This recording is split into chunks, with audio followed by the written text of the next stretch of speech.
Hello, and welcome to another episode of Between Two Pints. I'm your host, Rob, and with me today is Dom. Oh man, it's going to be hard to say this. Cutrupi.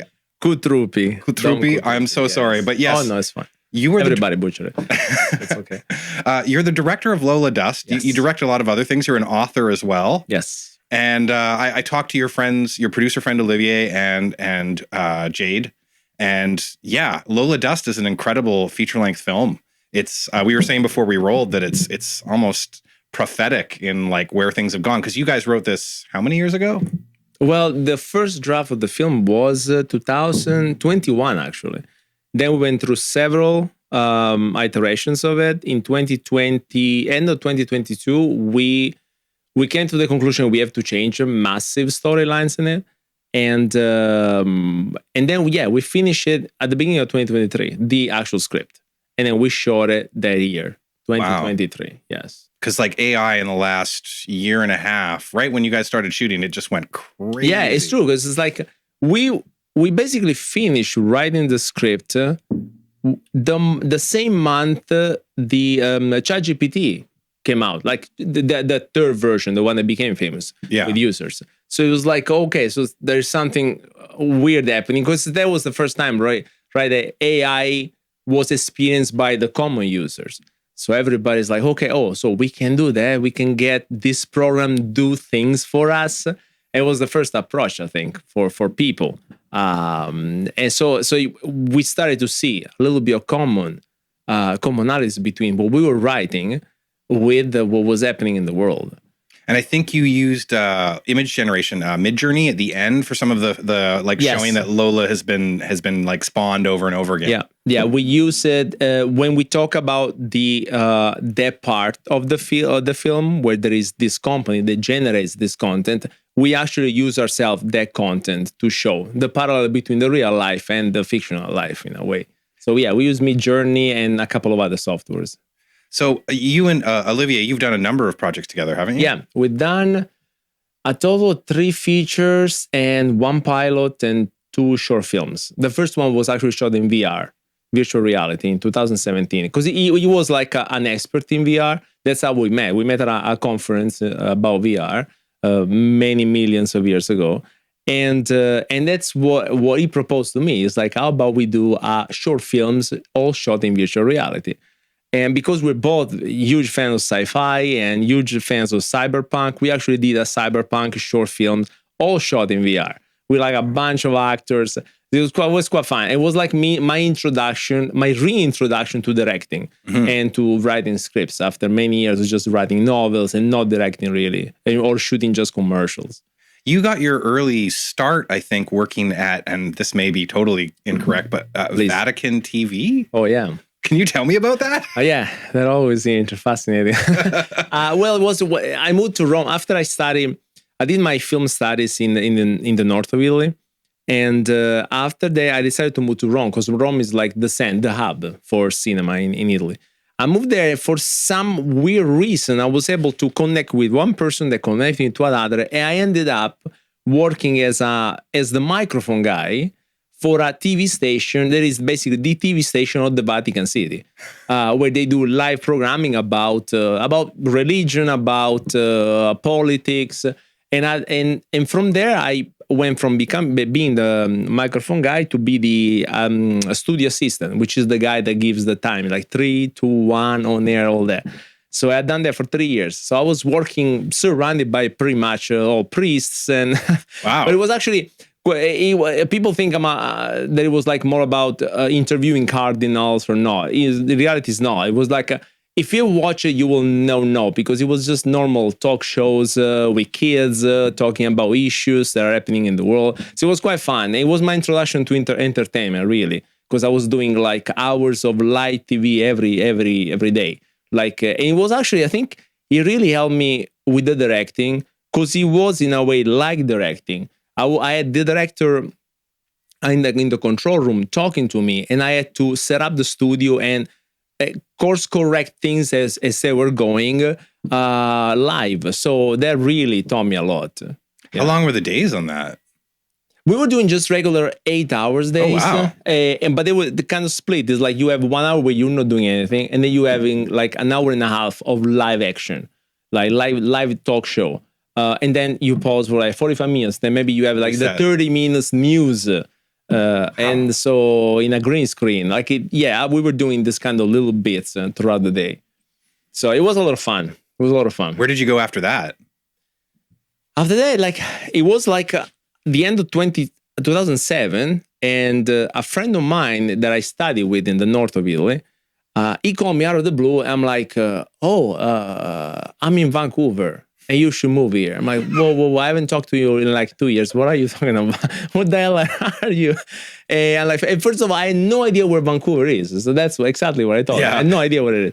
I'm like, you know what? I want to come and visit, spend the summer there, or maybe just a month or whatever. Summer is dangerous. You see the best part of Vancouver. That's the problem. Like I literally, the first time I stepped foot in Canada was like the 30th of July, like we just the top, like total false advertising, like, greatest city in the world type of thing.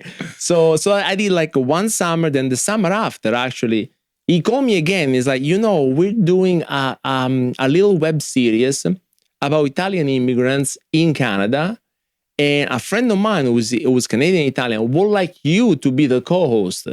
So we're going to pay the ticket for you to come here and co-host with her and do these little bits in like 20 days in Vancouver. I'm like, okay. So I did it again. And after that, maybe because it's like this time I was living closer to downtown. Again, August, fantastic, walking on the seawall and all that. I'm like, this is pretty awesome. Also, I'm here with one of my best friends. I'm really enjoying the city. I'm like, you know what? I'm going to try and move here and see what happens. And so I went through the entire process of immigration, which was so far one of the most traumatic experiences of my life. 3.5 years of like being taken advantage of left and right, because I didn't come here as a student. I just came here with my 6-month work permit, trying to get somebody to sponsor you. So I had to literally take all my skills, shooting, editing, and just offer my services. And then a company decided then to sponsor me, but obviously it was very small, so it's a whole complication. But I learned a lot, because like I was shooting 3 to 4 commercials a week, basically, and editing it. Like it was very fast paced. So I did that for 3.5 years. That was my first introduction to Canada and North America, really. So that's quite the adventure. Yeah. So you and Olivier made a movie before Lola Dust, didn't you? Yes. Yeah, it was called Residents of Arcadia. I think now it's available on YouTube, but the distributor opened it up to YouTube. There'll be a link below on the YouTube. Yes. It's a sci-fi comedy thriller drama film. It's a mix of genres, and it's about Italian immigration. It's about immigration in Canada or overall. Mm-hmm. It was a film, obviously, that was inspired by my personal experience, but I didn't want to make the drama about the immigrant. I want to make something that was more fun and more sci-fi, because that's where I belong in a way. So I wrote it. A friend of mine who was my cinematographer at the time pushed me to actually make it a feature. And we were able to find some money, some investment, and we were able to put together the production. Unfortunately, when we decided to start production, it was March 2020. It's like we were literally ready to go. We literally posted the ad for casting, the ad for first AD, for all that, and that's where the pandemic hit. But despite that, we figured out that we wanted to do, first of all, we wanted to shoot in blocks. Mm-hmm. So we decided to basically work with the valleys of the pandemic. So anytime the pandemic will go down, like summer, we shot the first block of the film, and then we shot the other one in October, and then the third one in November, and then we completed the film. That was our first film, that we did together. How many shoot days do you think it was? It was 13. That's really good. Yeah, it was 13. Obviously, heavy page count every day, but like we had to. Also, I wrote it to be shot in a very efficient way. So what were the sci-fi elements, if it doesn't spoil anything? It might spoil a couple of things, but there is a lot of. I mean, it's very Black Mirror, man. Like, oh, that's enough. Everybody that watches Lola Dust and Residents of Arcadia, they always say Black Mirror is the first thing. No, it's about reality you connect to that you believe is the real reality of it. And it's your ideal reality, but it's not. Coming out of an election, I've been seeing a lot Pretty of much, that. Yeah. Pretty much. And it's, he had a lot to do, even if I didn't realize at the time, he had a lot to do with social media, for example. The fact there is these, which is also a theme that I explore, obviously, massively with Lola Dust. This difference between the online persona and who we are in the real life. In Residents of Arcadia, yes, definitely that was also the concept, one of the major concepts, who we want to be online and who we are in the real world.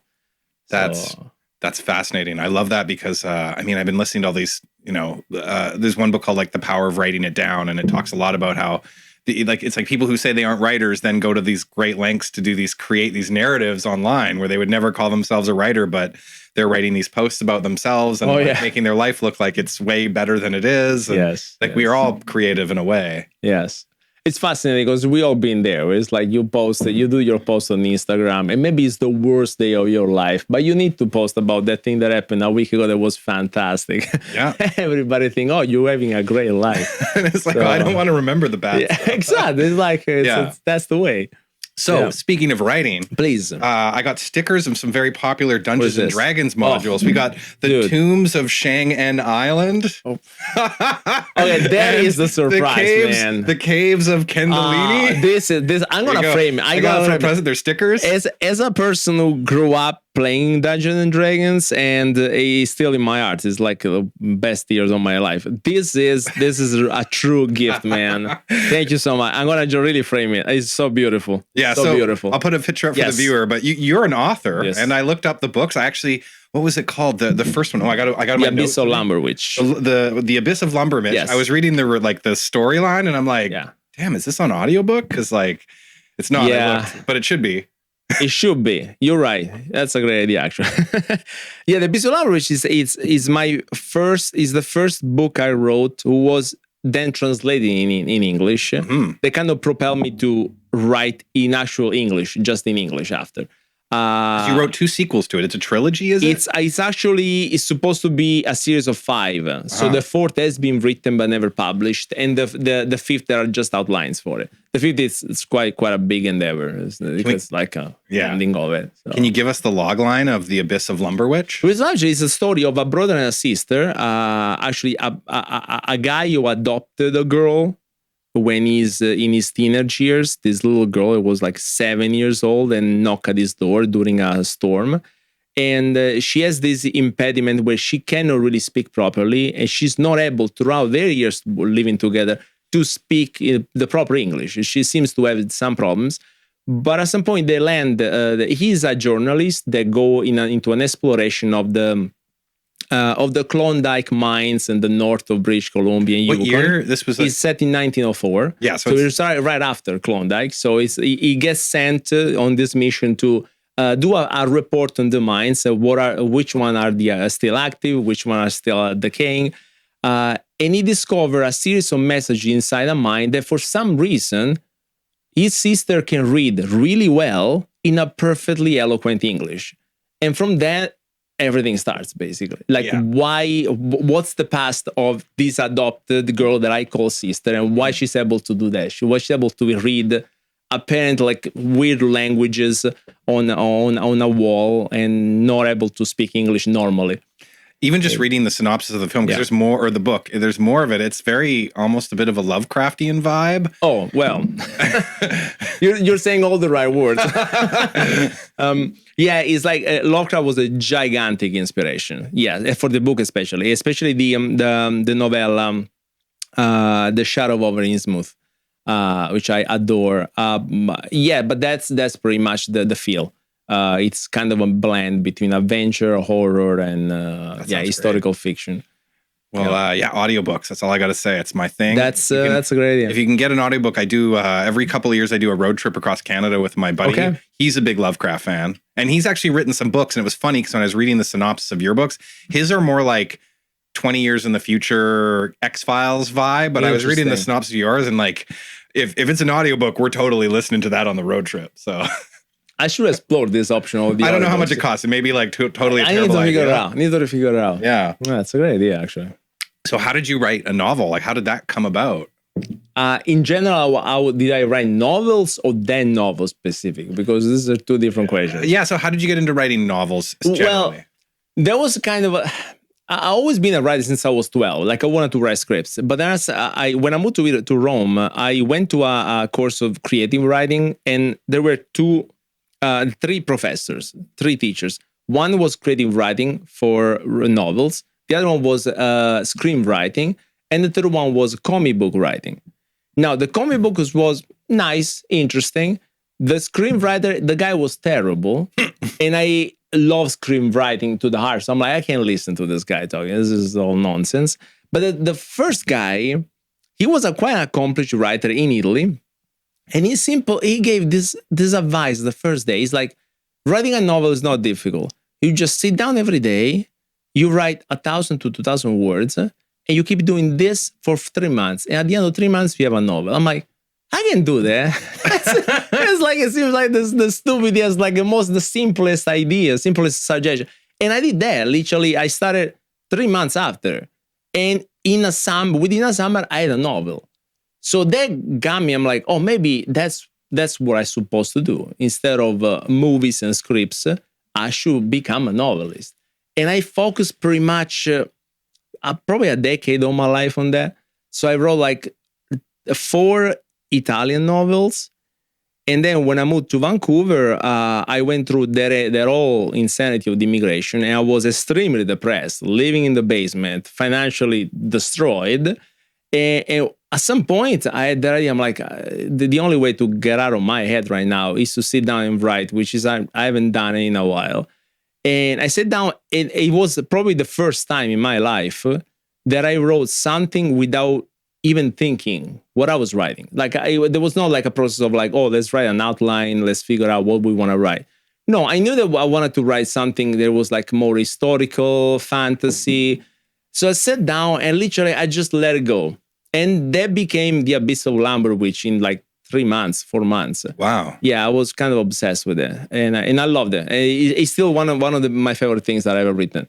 The synopsis sounds like, I was like, okay, he's written a book. I'm just like, fuck me, this looks like a good book. No, because I wanted to, because like when you're writing in that process of like sit down, you need to entertain yourself. Like that was a way for me to travel, a way for me to just get into adventures, So that's why if you read the book, you'll see it's not like a boring, slow burn. It's like it goes pretty fast.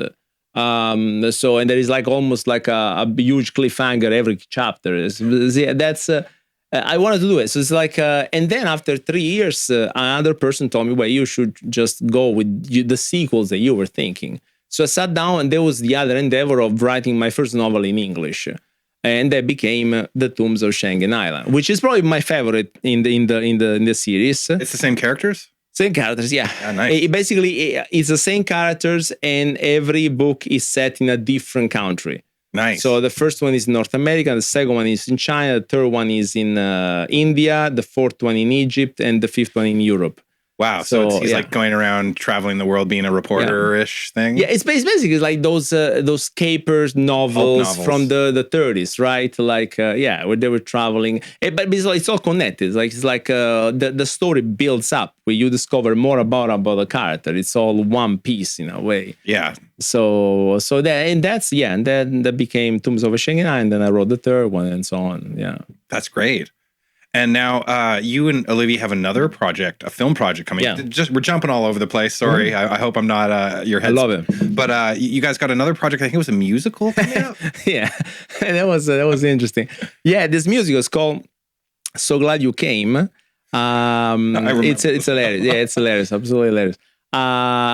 Yeah, it was one of the coolest projects I got involved with. It's like he was the lead actor of Residents of Arcadia called me once and it's like, listen, I wrote this play. He went to the Fringe Festival. It's the original title, if I remember correctly, was I don't remember. It was something with the Great Canadian Porn or something, because he has like some elements of like sexuality and sexual repression. So he wrote this play, and then he got some financing, and he had put my name in it as a director and Olivier as a producer. He just asked me like, "Do you want?" I said, "Sure." But thinking, who knows if he's gonna get financing when? But within like 4 months, like, yeah, we got the money, so we're doing this. Okay, wow, let's do this.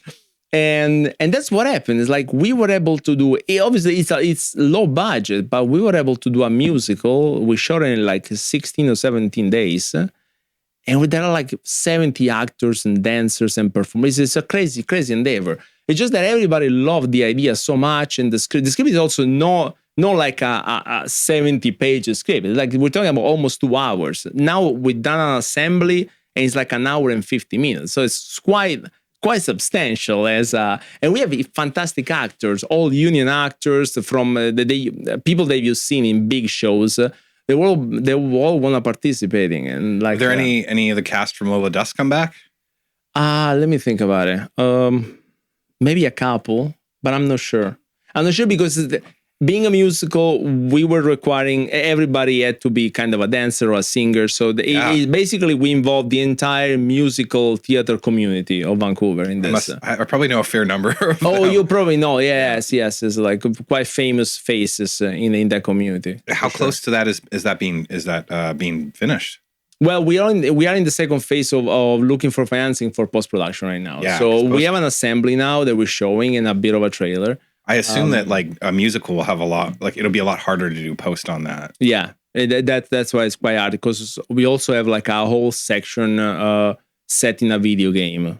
So we're looking that we need to do a bunch of visual effects for it. Oh, like Unreal Engine stuff. Yeah, like we don't want to really go all the way to Unreal Engine, because we actually shot in a forest with people in character. Like it has to look like cosplay-esque still. But we want to add, all the diamonds, all the stuff, like all the gifts or whatever. Power-ups. Yeah. It like look like almost like a Final Fantasy video game, right? So you need to add all that. That's incredible. Yeah. What did you? Cool. I'm a camera nerd, so it's okay if you don't know this. But what camera did you shoot that on? Oh, FX3. FX3. Yeah. Interesting. And then we decided because it's small. It's very small. Because I know you shot Lola Dust, I believe, on an Ari. We shot, so a third of the film was shot on a Komodo, red Komodo. Yeah. 2/3 on a mini Alexa Mini. Wow, that's great. Yeah. Did you? And now back to Lola Dust, because that's kind of the focus. So I can get you back on again to talk about this next one. Let's jump around. I love it. What were the most challenging parts of Lola Dust for you? Oh man.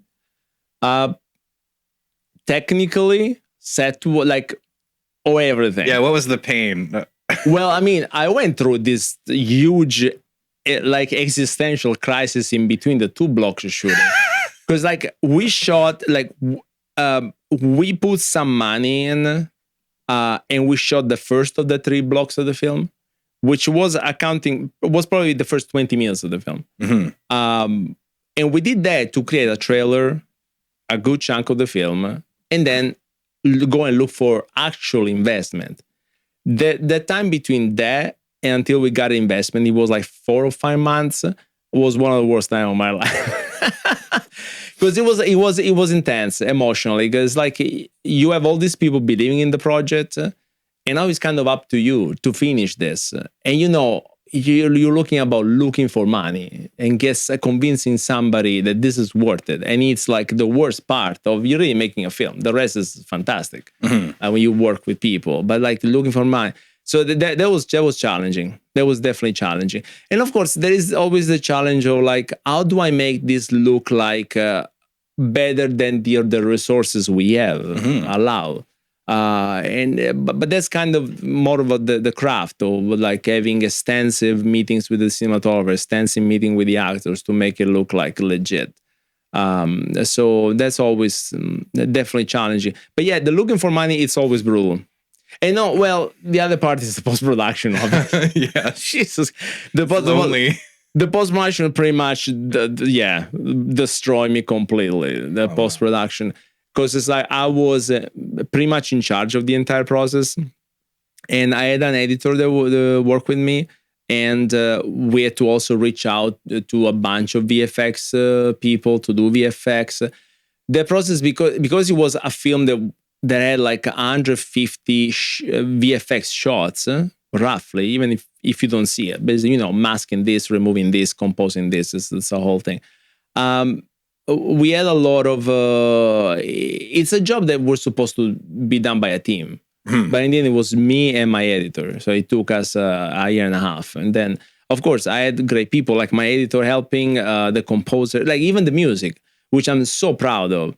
Music was great. Oh, music is great. But it took Claudio like a full year working from Italy, because he's one of my best friends. Yeah, because it was like all but 2 tracks were all composed straight for the project. Right? Pretty much. Because they're all in the same sort of look and feel, or whatever the audio version of look and feel is. There are only 3 tracks which are 3 songs, and those are not from him. The rest is all original score, and he really put his heart and soul into this. It's like every single note, every single thing. Sending me like every track you hear that had been gone like to 12 passes. It's just sometimes they didn't even sounded the same. It's just completely changing. Sometimes you just give me a gift. All of a sudden I receive a WeTransfer with a new track, and it's like, how did they come up with this incredibly brilliant thing? It's like, because in a year of process, there is a lot of creative juice that get into that, right? So it's like, it's pure creativity, and they did incredible work. But also, the sound design, that's another thing. 6 months of sound designing. So color correction was quite fast. Matt is a phenomenally brilliant guy, and he did a fantastic job with it. But yeah, no, the post-production, that killed me. So you used DaVinci Resolve, didn't you? Yes. Yeah. How are your feelings about DaVinci? Because I've been editing with Premiere for 20 years. Yes. And I've been trying really hard to move over to Resolve. Oh, that's interesting. Okay. Why? Because I think the transition to Resolve from any platform is the easiest one you can ever do. Mostly it's like, because it's I'll be like, if I sit down, I know I can edit this in 20 minutes in Premiere. Yes. But Resolve will take like an hour or two. Really? Just because it's a little like, oh, I don't even know what the word for that thing is, and then I want to fix it, like a keyboard shortcut, and then just weird little, because I try to fix learn the things instead of the workarounds. Well, of course, 20 years of Premiere, the problem is I can do it blindfolded. So it's like speaking the same language. But as soon as you really learn those little few keywords in DaVinci is like, I don't know, I have the feeling that when they put it together, they ask a bunch of editors what they wanted, and they created it for them. Because it's so intuitive for an editor to use it. So Premiere, obviously, I've been a professional editor for like 13 years, and I use Avid, Premiere, and Final Cut, not X, the one before. I don't even know why X. I don't know why X exists, to be honest. Cash grab. Cash. Yeah, 100%. And I love Premiere Pro. It's like the base for everybody. Like I actually learn it on it. It's like the best. Yeah. But I like Resolve because even now I'm working on some titles in Premiere. Yeah. And I got to go to After Effects, and I got to screw around and edit it, and then I come back. Whereas in Resolve, it's like if I had that kind of template project slideshow I was working on, it would literally just be a different tab. Yeah. Yes. And obviously, a colorist will love you for it, because for them there's not like workflow. Here's my project file. That's it. So I don't know. I love DaVinci. This is we also editing the So Glad You Came on DaVinci. So yeah, no, we love that workflow for sure. So one thing I was hoping, because I was looking at your IMDb, you've directed some vertical projects, and now we're on to this part. We could again a great segue will be from the camera. Yeah, FX3 or 3. Have you ever shot anything else? Oh, FX3? So you shoot the. Oh well, FX3 and FX6 are like the base cameras for all vertical productions, at least in this town, but even in Los Angeles, really. So for those, well, I'll just give some preface because people watching probably are not. So verticals are this thing where I've seen where it's basically, it's an app that you watch them in an app and you watch them in vertical format on your phone. Okay. And I know that the big deal is that like they'll shoot a 120-minute project, but it's cut into like 60 episodes or so. And each episode's 1 or 2 minutes. It's got a crazy cliffhanger, sometimes absurd cliffhangers.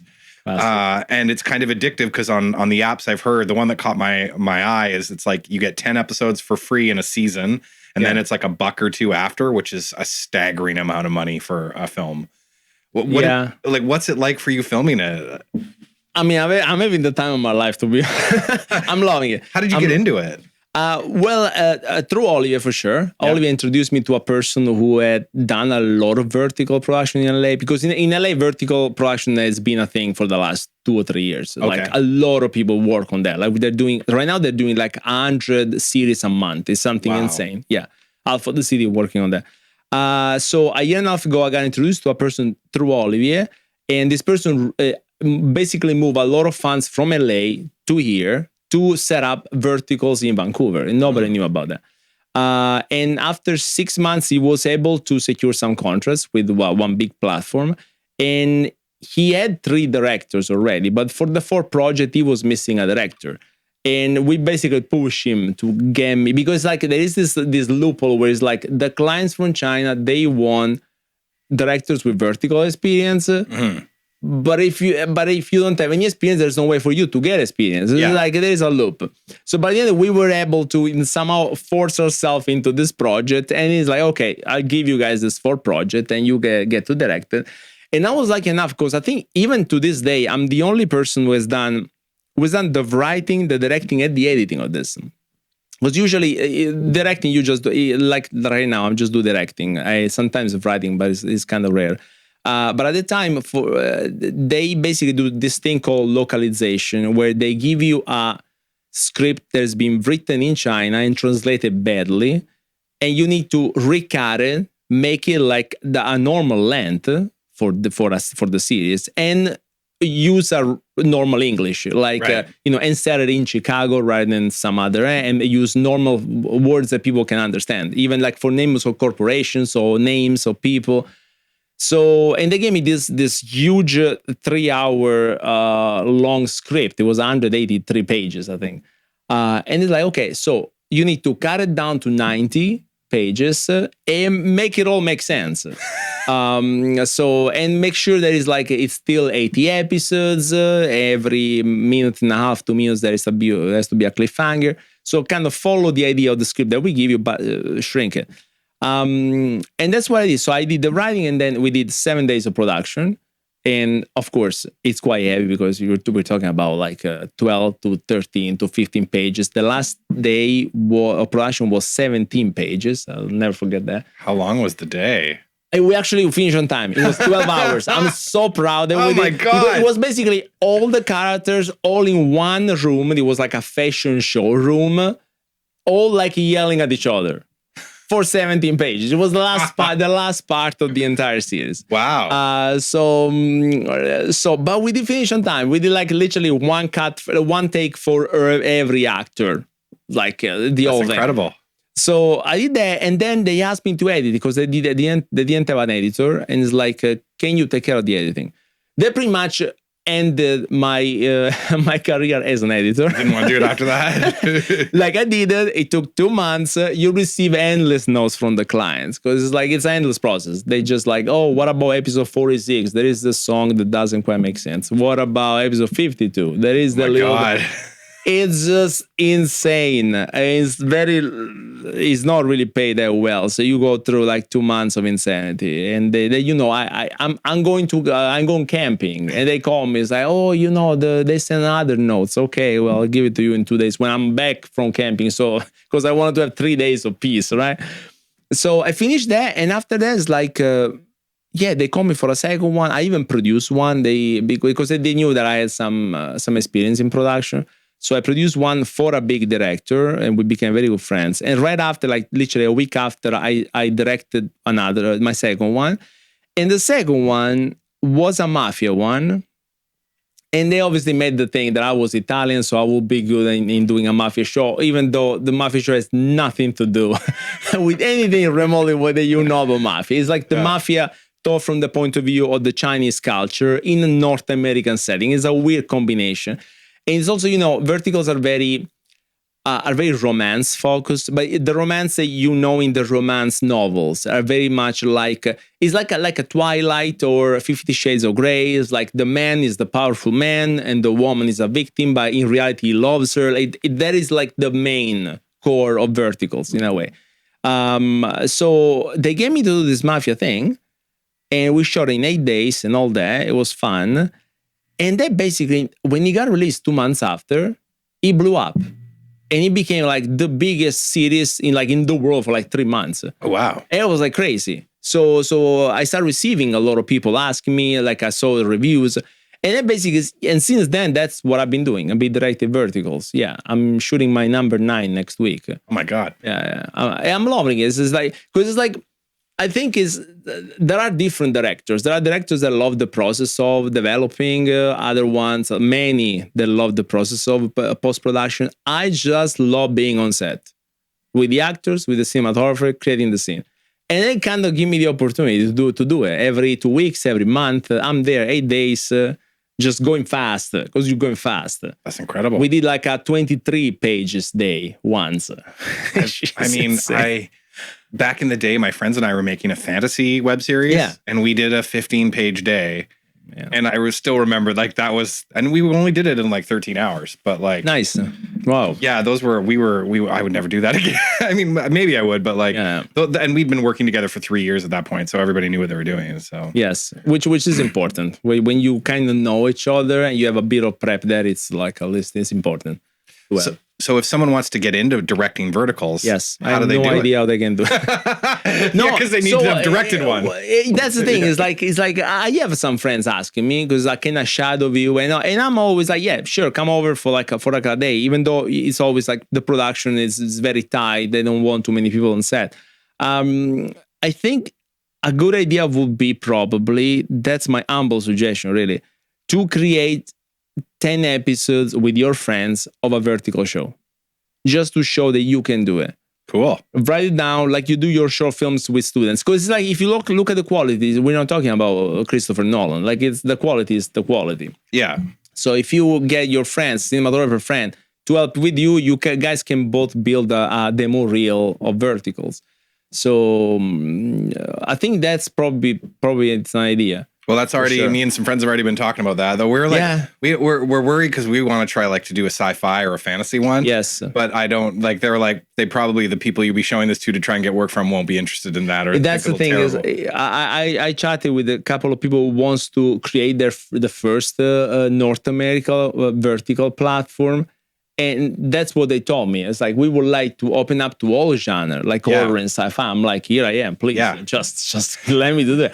But no, it's right now, I don't see any sci-fi horror. When it comes to horror, you see just werewolves and vampires, but still under the romance genre.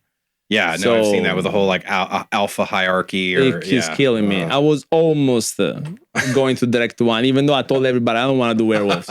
But they got me one. It was a terrible script, but it's okay, well. But then I didn't do it for some reason. They postponed it or whatnot. But yeah, so they are all alpha. It's just a whole different culture and idea of the genre. Even mafia as well, or the vampires. It's his own mythology in a way. I would sign up immediately if they had one about Space Marines.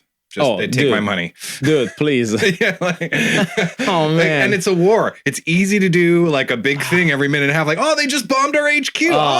They've got new tanks. Man. Yeah, no, sci-fi, I don't know when it's going to happen. Even though I've seen a couple that have more of the mundane sci-fi, like the Black Mirror sci-fi. Yeah. Where there are they clone my billionaire son or something. Oh yeah. That kind of stuff. You see a bit of that. I'm hoping they'll maybe they'll slowly get into that. And they will. I'm hoping if there's a North American platform or that's and I have friends who are working on all these verticals, and they're immediately man, I want content for me, because a lot of this romance stuff is not. I don't think it's geared towards a dude who just doesn't really like romance in my No, stories. but that's like you see how this entire industry is growing so fast and is going in a certain direction that will eventually reach like your friend, like the guy who likes sci-fi, fantasy, or at some point. This is a gigantic demographic. That one, I'm part of it. It's just that they started in a way, and the starting point was like mostly led by the Chinese culture, trying to kind of cater to American audiences. But now it's getting bigger and bigger in North America, so they'll figure out a way. Well, also the romance. I think the romance stuff's must be a little easier to execute. Yes, because like you don't need Space Marine armor. You don't need a spaceship. You know. Yep. Maybe rent a couple sports cars for one day or something. Yes, it is easier. What have been some of the funnest memories of making verticals? Oh man, for me it's all fun. It's like, well, there are like the scenes. Stunts. I'm growing. I'm loving stunts. I don't know why. When you receive the script, there is always, at least in 4 or 5 that I read that I had to do. Where there is a stunt, like there is like a car chase, there is like somebody jumping out of a building, and the client would like you to do it, but then it's like, dude, there's no money to do like a Formula One. Like I remember once there was one that just came out actually a week ago. I'm super proud of the project, and the original script started with a Formula One race, and there was literally written, there is this bunch of fans with the flags, and they were mentioning like wide shot of the entire Formula One racing, and I had to have that conversation with the client, and they were like, "How you're planning to execute this?" And I'm talking to my producer like, "But do they understand that the budget we can't do this?" But I had to concoct some ideas, and I actually had to provide them some ideas that maybe it would be better to do like 2 cars in a road, to do like off race type of thing rather than Formula One. And then at the end they went for it. But they want you to do the stunts. Mm-hmm. And I'm trying to push to do the stunts because I'm loving it. The stunts is the funnest thing. If you have great stunt people, as we do, it's the most fun you can have. That's really incredible. I think actually I saw the trailer for that because I think a vertical actor I worked with, Evan. Yeah, and I can't remember. He's in that. He's the driver. It's the man. Yeah. No, I've actually been bugging him on Instagram to maybe get to interview him for this show. Oh, really? Okay. Yeah. You should because Evan is like is now one of the most seek out actors. One of the most experienced in vertical. He's now like 20 probably. And we are good friends because we both started together. Mm-hmm. We did our first vertical together. He was literally stepping on the set saying, how does it work? He had no clue. And now he's the man. I've seen him growing because we've done like, I think I'm the one that worked the most with him. We've done like 7 together or something. Wow. Yeah, I've done, if you look at my IMDb, you see Evan all the time, like everywhere.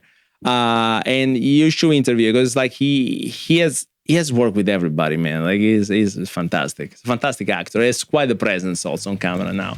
Well, yes. Dom, thank you so much for coming out. No, thank you, Robin. That was like fantastic. Cheers. And this is a gift. This is truly a gift, man. Yeah, I saw those books online. Love it. Thank you again.